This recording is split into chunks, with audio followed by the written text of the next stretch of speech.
新竹县峨眉乡种汤柑的面积有600公顷，产量占全国4成。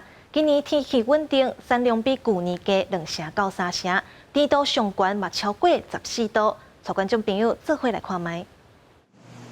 果农当咧无闲整理汤柑，要赶在过年前赶紧出货。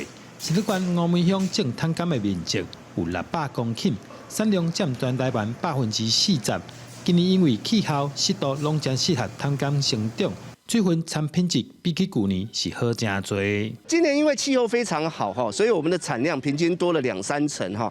那尤其在这个过年的前2个礼拜之后呢，我们这个桶柑哈将要大出哈。那所有的品质好的桶柑也是在这个时候呢，那能够到市场去。平扁这种型啊，拿起来的话，感觉重量会比较重一点的，那个水分那些都会比较好一点。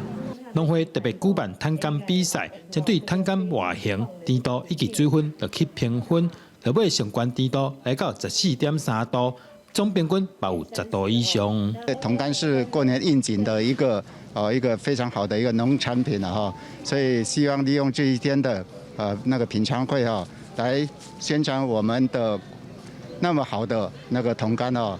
农会提醒民众买汤柑当去厝内，佮加放几工会更较好食。